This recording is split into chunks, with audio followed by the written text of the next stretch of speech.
Lahore central jail में 23 मार्च 1931 की शुरुआत किसी और दिन की तरह ही हुई थी। फर्क सिर्फ इतना था कि सुबह सुबह जोर की आंधी आई थी, बहुत तेज। लेकिन जेल के कैदियों को थोड़ा अजीब सा लगा जब 4 बजे ही वार्डन चरत सिंह ने उनसे आकर कहा कि वो अपनी अपनी कोठरियों में चले जाएं। उन्होंने कारण नहीं बताया था।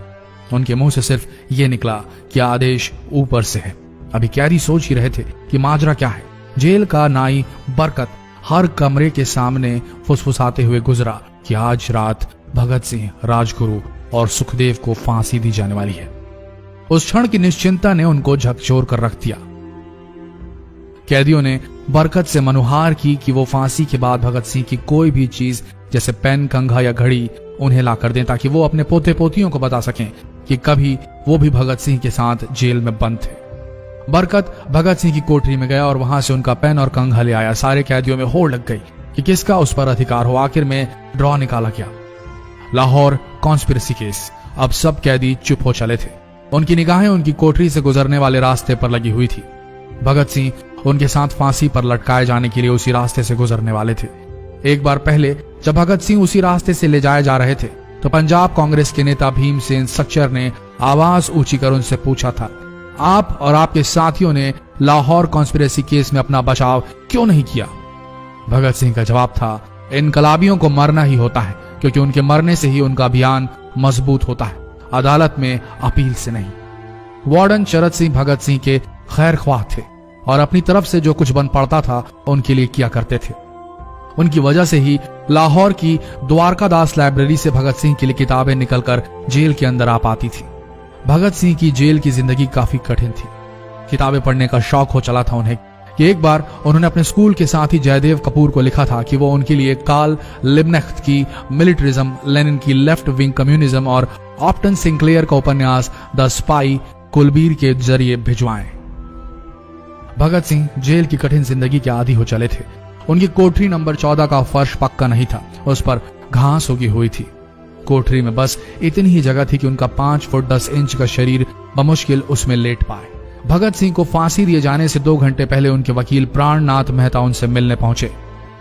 मेहता ने बाद में लिखा कि भगत सिंह अपनी छोटी सी कोठरी में पिंजड़े में बंद शेर की तरह चक्कर लगा रहे थे। इनकलाब जिंदाबाद। उन्होंने मुस्कुराकर मेहता को स्वागत किया और पूछा कि आप मेरी किताब रिवोल्यूशनरी लेनिन लाए या नहीं। जब मेहता ने उन्हें किताब दी तो वे उसे उसी समय पढ़ने लगे मानो उनके पास अब ज्यादा समय न बचा। मेहता ने उनसे पूछा कि क्या आप देश को कोई संदेश देना चाहेंगे? भगत सिंह ने किताब से अपना मुंह हटाए बगैर कहा, सिर्फ 2 संदेश, साम्राज्यवाद मुर्दाबाद और इनकलाब जिंदाबाद। इसके बाद भगत सिंह ने मेहता से कहा कि वो पंडित नेहरू और सुभाष चंद्र बोस को मेरा धन्यवाद पहुंचा दे जिन्होंने मेरे केस में गहरी रुचि ली थी। भगत सिंह से मिलने के बाद मेहता राजगुरु से मिलने उनकी कोठरी पहुंचे।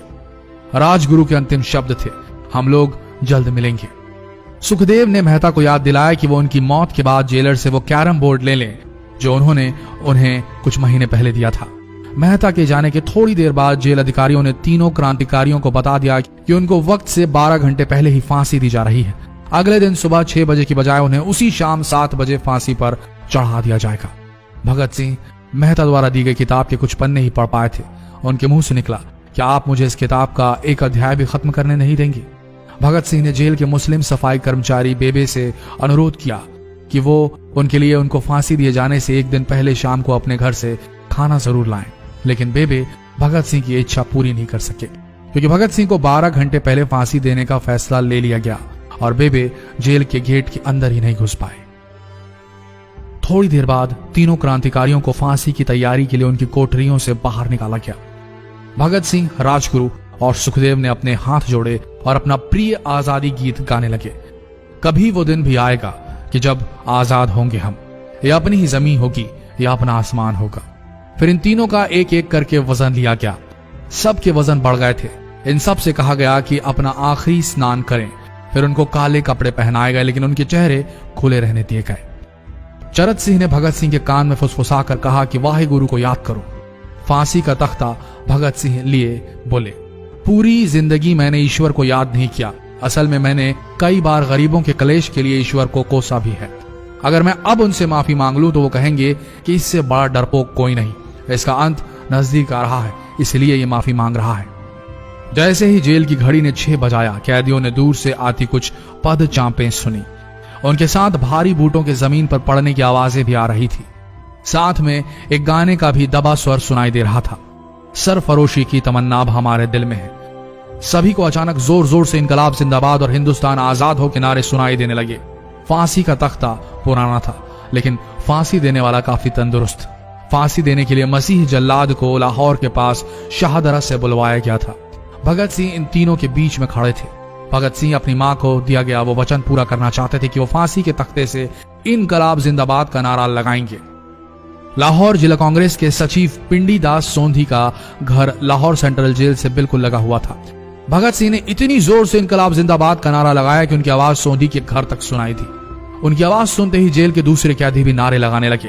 तीनों युवा क्रांतिकारियों के गले में फांसी की रस्सी डाल दी गई, उनके हाथ और पैर बांध दिए गए। तभी जल्लाद ने पूछा, सबसे पहले कौन जाएगा? सुखदेव ने सबसे पहले फांसी पर लटकने की हामी भरी।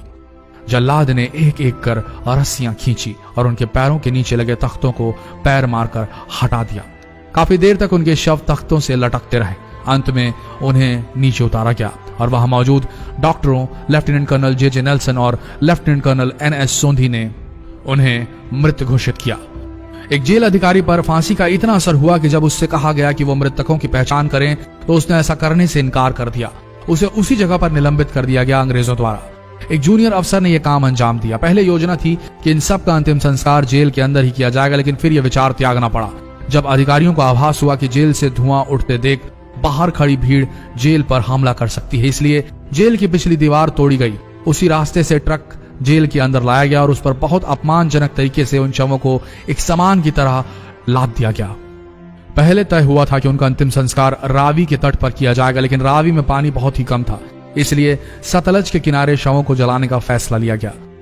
उनके पार्थिव शरीर को फिरोजपुर के पास सतलज के किनारे लाया गया। तब तक रात के 10 बज चुके थे। इस बीच उप पुलिस अधीक्षक कसूर सुदर्शन सिंह कसूर गांव से एक पुजारी जगदीश अचरज को बुला लाए। अभी उनमें आग लगाई ही गई थी कि लोगों को इसके बारे में पता चल गया। जैसे ही ब्रितानी सैनिकों ने लोगों को अपनी तरफ आते देखा, वो शवों को वहीं छोड़कर अपने वाहनों की तरफ भागे। सारी रात गांव के लोगों ने उन शवों के चारों ओर पहरा दिया। अगले दिन दोपहर के आसपास जिला मजिस्ट्रेट की दस्तखत के साथ लाहौर के कई इलाकों में नोटिस चिपकाया गया, जिसमें बताया गया कि भगत सिंह, सुखदेव और राजगुरु का सतलज के किनारे हिंदू सिख रीति से अंतिम संस्कार कर दिया गया है। तो ये थे भगत सिंह की जिंदगी के वो 12 आखिरी घंटे। आशा करते हैं इस वीडियो में सुनाई गई ये कहानी आज युवा पीढ़ी के दिलों में मर चुके देशभक्ति को जगाने में कामयाब होंगे। जितना हो सके इस संदेश को पूरे देश में पहुंचाएं। इस वीडियो को शेयर करें फेसबुक पर, व्हाट्सएप पर, और हो सके तो इस पेज को फॉलो करें ताकि ऐसे ही वीडियोस आप तक सही समय पर पहुंच सके। मिलते हैं अगले वीडियो में, तब तक के लिए आप सबका धन्यवाद।